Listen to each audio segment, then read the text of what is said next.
حي على الفلاح.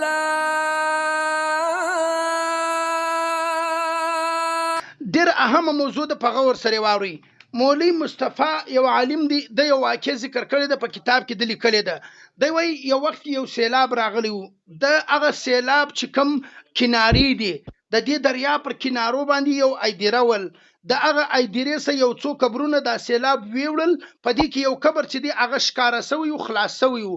کله دی وایي چې زه دې له راورسېدم، زه چې ورالم دا په دې کې قبر کې مړی پروت دی. زه ورته وګورم د دې مړي پر تندي باندې یو کوچنی چینجی دی.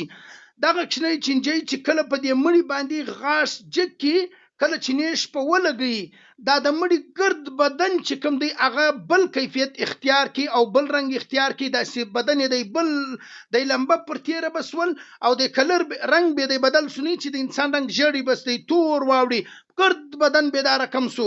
وای دا د مړي ګرد بدن چې کوم دی هغه به داسې په کپېدو باندې اخته سلو، داسې سخت حالات به پر رالل. وای موږ ورته کتل، موږ ورته ولاړولو. دی وایي چې زه به ډېر په تعجب کې سوم چې دا څومره سخته سزا او دا کوچنی چینجی و دغه مړي ته ورکوي. وای کله چې زه و دې ته ډېر په تعجب کې وم، دلې زما سره نږدې ډول یو دوبي ولو، د هغه دریا پر کناره باندې یو دوبي ولو. دغه دوبي را ولاړ سلو، هغه هم رالی. کله چې دې مړي ته وکتل، دا دوبي را ولاړ سلو، ډبرې را واخیستله، دغه مړي له ورته څه کله دا چینجي له ورته څه که دا چینجي په ووایي. ټیک سو چې دا چینجي به جن لیرې سي. وره دغه طریقه خې نه ول، خو برل دا طریقه وکړه.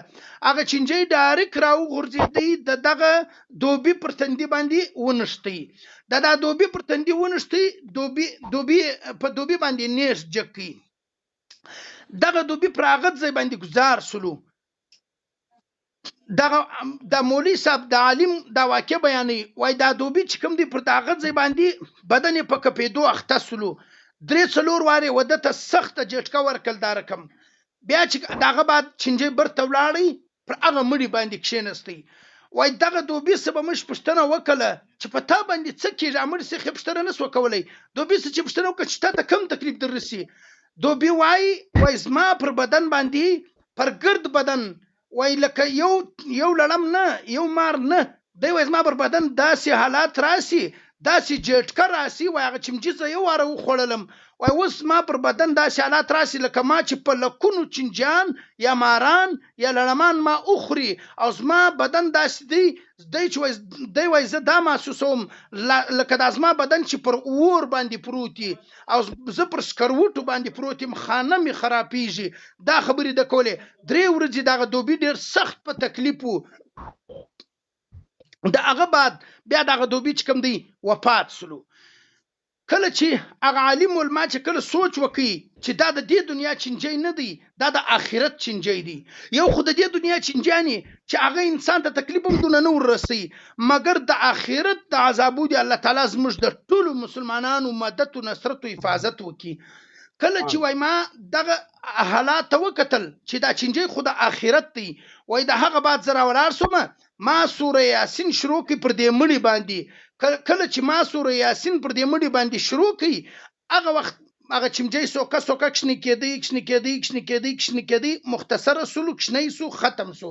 دغه رقم ما د قرآن شریف نور عبادتونو ذکر و اذکار و تلاوت و دا مې پر دې مړي باندې وویل. الله تعالی چې کوم دی دغه مړي د دې قبر د عذابه، د دې سخت عذابه سه الله تعالی دغه مړي خلاص کړي. یعنی زه ټول اورېدونکو ته زه دا خبره کوم چې ډېر سوچ و فکر وکړي چې د قبر حالات، د قبر سختی چې کوم دی هغه ډېر زور غواړي. یو خو د دې دنیا د غیر یا د غالبوزي چې ورته وایي یا مارې څوک کله وخوري، دا انسان خو منډه کې هله وای مار وخوړی اسپتال یې وځغلو، هله پلانکی شی پر کښېږده، هله پلانکی شی پر کښېږده، ګرد کور پر راټول سي، مدد یې کوي. مګر که چیرې د خپلو د ګناو په وجه باندې په آخرت کې و چاته سزا میلاویږي، ته یې ووایه څوک به بیا مدد کوي، مګر هلته د مدد والا نسته.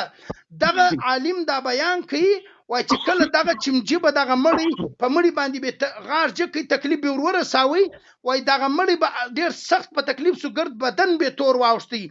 برته بیا یو څه ساعت به وسو چې به برته پر خپل حالات باندې رالی، سم به سو بدن، بیا به هغه چمچي بیا غاښ په جګ کوي، د ده به ګرد تر ګرد بدن به د لمبي وتلې ټول امین پر وایست الله تعالی دې زموږ پر حال باندې رحم وکړي الله تعالی دې زموږ د قبر د عذابو څخه زموږ حفاظت وکړي ځکه قبر د اواز کې په ورځ کې هر وخت قبر د اواز کې چې د مځکې پر سر چې کوم خلک ګرځي ژوندي دي و هغو ته دا اواز کوي چې زه د تیارو کورم زه د لړمانو کورم زه د مارانو کورم مګر ماله چې راځې تیاری وکړه ماله راسه د نیکۍ سره چې کوم دی هغه ماله راسه بل په دې کې ګوره یو سبق موږ د دې صدا واخیستی چې د قبر چې کوم دی د هغه دپاره به خپل توره تیاره چې دغه به خپل ځان ته روړا کوو یو سبق موږ دا واخیستی بل سبق موږ د دې صدا واخیستی چې پر روی زمین هر هغه مسلمان د دنیا سکللی یا د چا قریبان د دنیا سکللی هغه هم کمزوري دي